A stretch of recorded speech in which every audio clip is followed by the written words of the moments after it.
Halo, assalamualaikum teman-teman semua. Selamat pagi, selamat datang kembali di channel gua.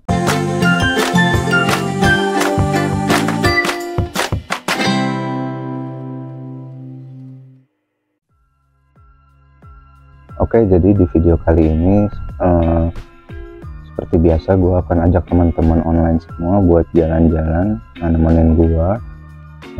Kita keliling aja di pedesaan Jepang sini. Terus gua penasaran.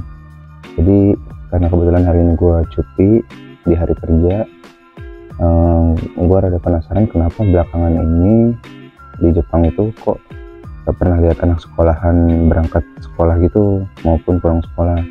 Apakah mereka libur gitu, karena ini lagi musim panas kan. Jadi kalau kemarin nanya orang Jepang yang punya anak yang sekolah di sini, mereka bilangnya itu ada libur.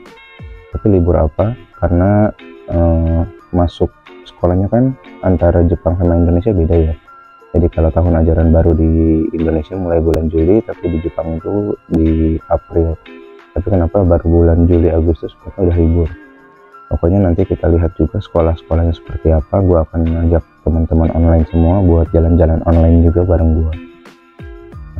Lihat keseruannya ya. Pokoknya jangan sampai skip videonya, kalian tonton videonya sampai habis. Oke, enjoy terus video. Oke teman-teman, seperti biasa gua tetap dengan kendaraan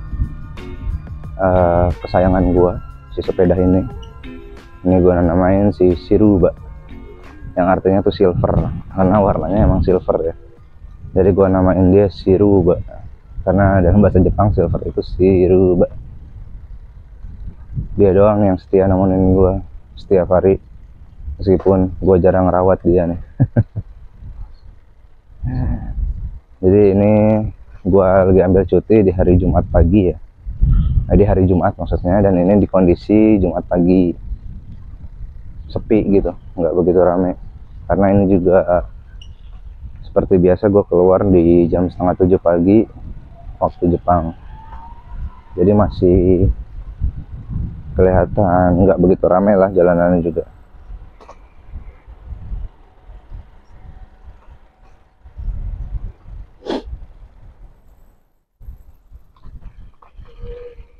Kita mau lewatin tengah-tengah sawah sambil kita lihat apakah udah ada Oji-san dan Oba-san, nenek dan kakek yang udah beraktivitas gitu. Biasanya pagi-pagi mereka udah ngurusin ladang mereka, udah ngurusin sawah mereka.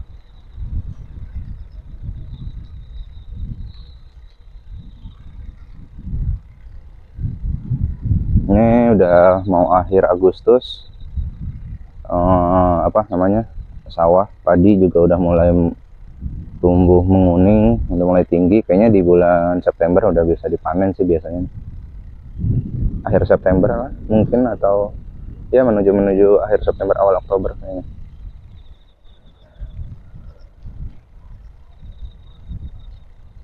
Jadi teman-teman, gua mau ajak kalian buat lihat sekolahan yang ada di Jepang ya.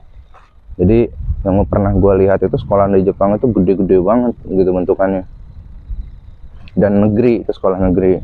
Kalau yang sekolah swasta kayak apa gue belum pernah lihat, tapi ada juga. Rata-rata orang yang sekolah di Jepang tuh banyaknya di negeri sih, karena mereka dapat bantuan juga kan dari pemerintahan buat sekolah. Dari SD, SMP itu dapat bantuan, SMA kayaknya dapat deh. Cuman itu batasnya, maksudnya yang dibayarkan itu ya untuk biaya sekolahnya aja. Tapi kalau kayak pembelian buku, pembelian seragam, itu tetap dibayarkan oleh pribadi masing-masing.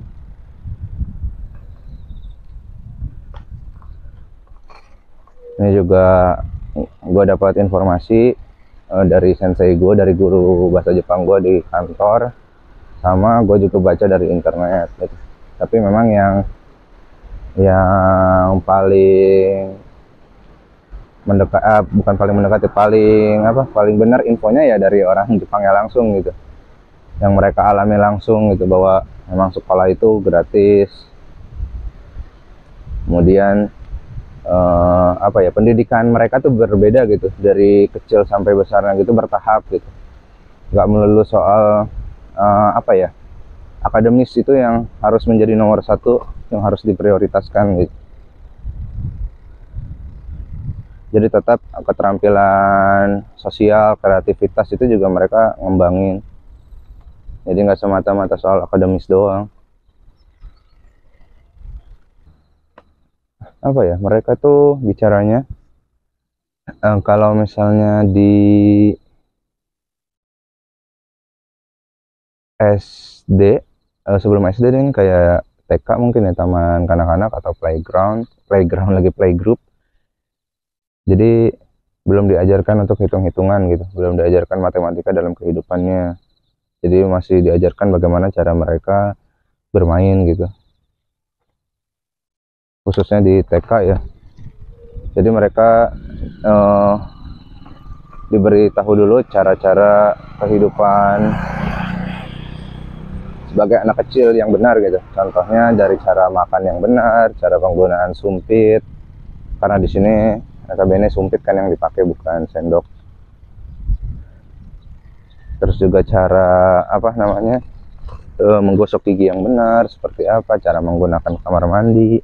Jadi di TK itu mereka diajarkan seperti itu dulu gitu. Jadi ya selayaknya anak-anak lah, mereka harus dilakukan pengenalan dulu terhadap kehidupan pribadinya gitu. Jadi nggak melulu soal bagaimana udah bisa berhitung yang benar, membaca yang benar. Mereka belum diajarkan itu, mereka masih diajarkan bermain dan juga ya tadi cara-cara seperti itu gitu. Karena mungkin di rumah diajarkan oleh orang tuanya ya, oleh ibu, oleh ayah.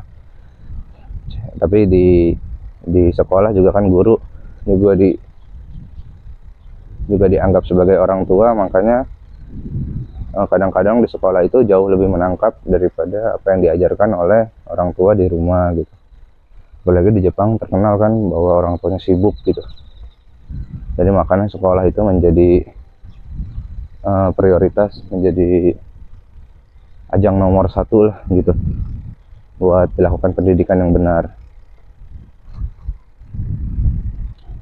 Makanya TK itu mereka diajarkan hal-hal seperti itu dulu. Terus kemudian kalau di SD, SMP, SMA ya barulah pengenalan. Tapi memang di SD pun katanya itu belum ada penjurusan IPA IPS gitu, maksudnya kita belum diajarkan pelajaran IPA IPS. Matematika mungkin ada, tapi itu kan dari kelas 5-6 aja. Sisanya dari kelas 1 kelas 4 itu untuk pembentukan karakter mereka, terus cara mereka bersosialisasi, bagaimana cara bekerja sama dengan orang lain, bagaimana cara menghargai orang lain. Itu mereka intinya harus diajarkan itu dulu gitu. Jadi nggak semata-mata emang apa ya, bagus sih kalau menurut gue pikir bagus, nggak melulu soal pendidikan karakter, nggak melulu soal pendidikan karakter, nggak melulu soal pendidikan akademis, jadi dari karakter juga.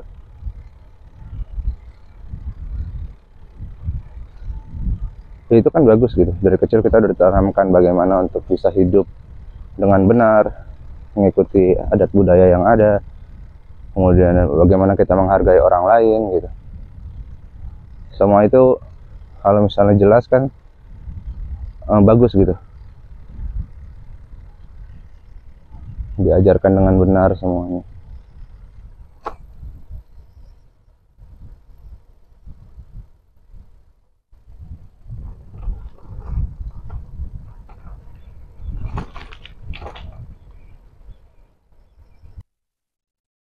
Tapi mereka dekat kuburan. Ntar gue lihat ini SMA nih, ini batas gerbangnya ini nggak boleh masuk.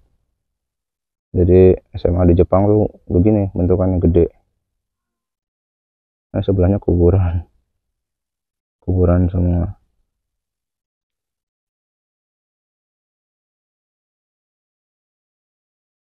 Jadi sekolahnya itu khusus ini koko ya, SMA.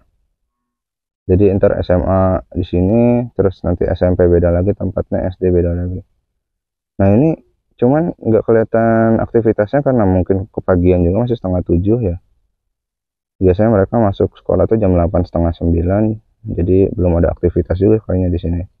Tapi karena musim panas mereka tuh libur katanya guys. Jadi aktivitas sekolah itu diliburkan dari pertengahan Juli sampai akhir Agustus, 1,5 bulan lah kira-kira. Sekalian kita muter-muter lagi coba. Itu gerbangnya kita nggak boleh masuk pastinya.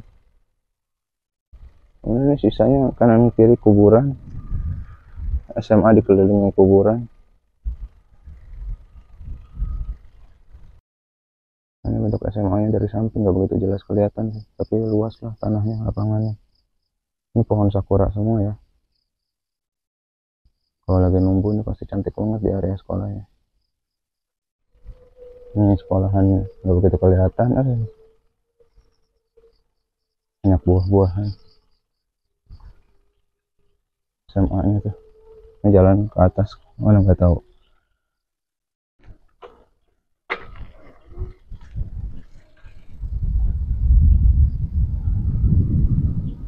Ini kita sambil keliling lagi, kita cari sekolahan yang lain. Sekitar sini juga ada sekolah SMP sama SD ya. Balik lagi soal bahasan tadi, gue nggak bahas-bahas nih jadinya. Oh ya, kenapa pas musim panas itu mereka diliburkan dari pertengahan Juli sampai akhir Agustus. Ini cuma daerah gue ya, daerah sini ya, maksudnya daerah yang tempat gue tinggalin di Kobe. Kalau kata orang Jepangnya sendiri, tiap daerah itu beda-beda, masing-masing lah mereka. Karena kalau musim panas di Jepang itu bisa sampai 30, dari mulai 34 derajat sampai 40 derajat, apalagi di tahun ini lagi panas-panasnya. Jadi mereka itu sengaja diliburkan. Mas, alasan pertamanya yaitu, jadi di tiap sekolah itu nggak ada AC, mereka cuma pakai kipas biasa, dan satu kelasnya itu kalau misalnya cuma pakai kipas biasa itu panas banget guys. Jadi khawatirnya ketika anak-anak sekolah itu mereka nggak akan bisa fokus karena kepanasan. Terus kedua, di sini bisa kena serangan panas atau heat stroke, jadi dehidrasi gitu. Karena berbahaya, karena mengkhawatirkan, jadi alasannya diliburkan saja.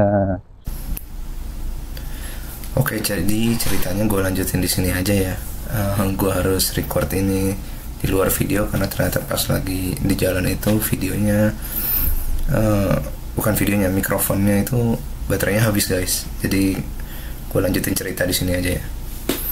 Jadi alasan keduanya di Jepang itu kenapa diliburkan atau liburnya tuh di pertengahan Juli sampai Agustus pas musim panas, itu karena di musim panas itu ada Obon Matsuri ya, jadi kayak festivalnya Jepang dan juga banyak event-event gitu di musim panas, sehingga buat siswa-siswa gitu dikasih waktu lah untuk berkumpul bersama keluarga untuk menikmati event-event tersebut. Jadi makanya itu alasannya sekolah saat ini diliburkan gitu, makanya nggak ada siswa-siswa berangkat maupun pulang nih. Nah ini selanjutnya udah ada SMP ya. Gue tadi muter-muter cuma nggak tahu nih gerbang masuknya dari mana. Cuman ini Chugako ya, atau SMP di Jepang. Ini juga luas banget areanya. Ini benar-benar sampingnya tuh kelas ya. Jadi kalau ada yang sekolah sebenarnya kita bisa lihat siswa-siswanya di situ. Sampingnya ini kolam. Itu ada gerbang tapi bukan gerbang utamanya ya. Ini juga ada lapangan baseball, lapangan tenis. Jadi benar-benar fasilitasnya itu mereka lengkap ya. Dan juga besar, nggak main-main gitu. Jadi buat mendukung aktivitas di luar akademisnya itu ditunjang banget deh pokoknya. Ini sore agak backlight karena cahaya matahari paginya dari sana. Nah, ini bisa kalian lihat sendiri, lapangannya luas banget, benar-benar seluas itu. Oke, kita lanjut lagi.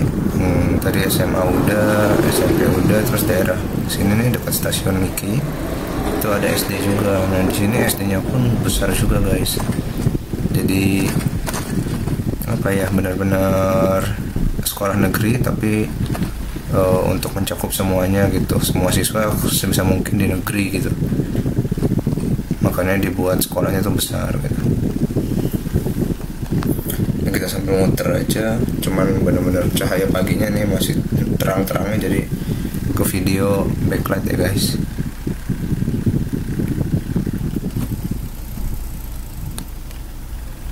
Dan udah kita mau sampai di kawasannya, apa ya sebutnya, bukan kawasan ya, lingkupnya lah.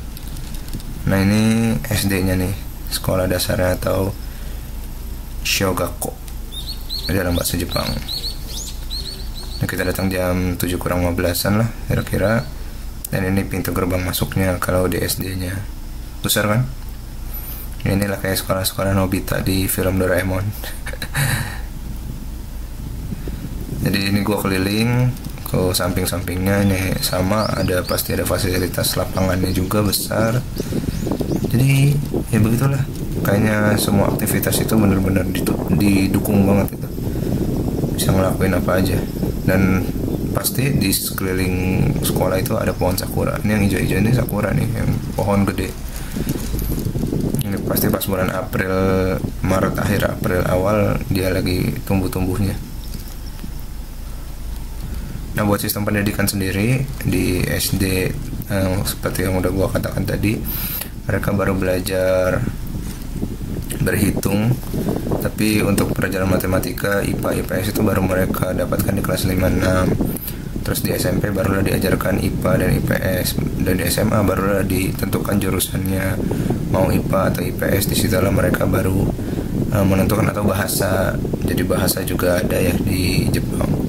Bahkan bahasa asing yang dulu mungkin masih dianggap tidak begitu penting, sekarang udah mulai penting, terlebih untuk bahasa Inggris gitu. Jadi udah mulai diwajibkan sebagai pertimbangan antara IPA IPS gitu. Jadi mereka yang ingin pilih bahasa juga bisa melanjutkan ke bahasa gitu di SMA tapi ya.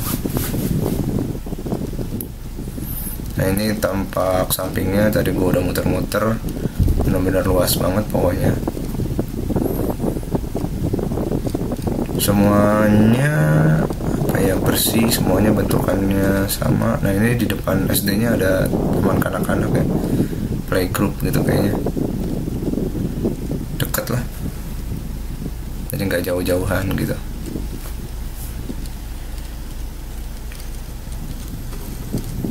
Ya beginilah guys kondisi sekolahan di Jepang. Tadi kita udah lihat SMA, SMP, dan ini SD-nya ya. Semuanya besar, semuanya bagus, semuanya kelihatan keren.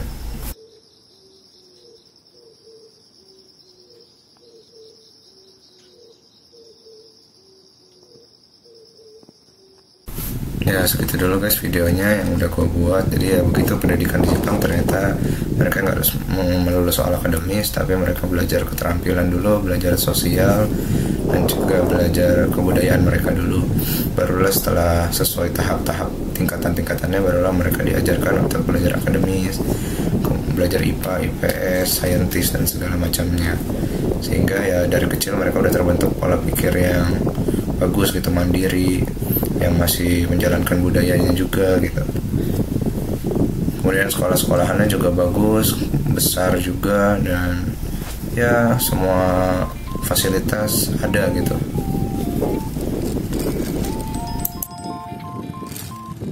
Oke teman-teman, terima kasih buat teman-teman yang udah nonton videonya. Jangan lupa like, comment, dan subscribe kalau kalian suka videonya. Gue harap teman-teman enjoy the video pokoknya. Jadi begitulah sedikit cerita mengenai kondisi sekolahan di Jepang, khususnya tadi ada SD, SMP, SMA ada di Jepang ya. Gue harap kalian senang sama videonya, jangan bosan-bosan pokoknya sama video gue meskipun cuma jalan-jalan kayak gini. Jadi gue harap kalian terus nonton video-video di channel gue. Bye bye. Gua pamit dulu. Assalamualaikum warahmatullahi wabarakatuh. Sampai jumpa di video selanjutnya. Dah.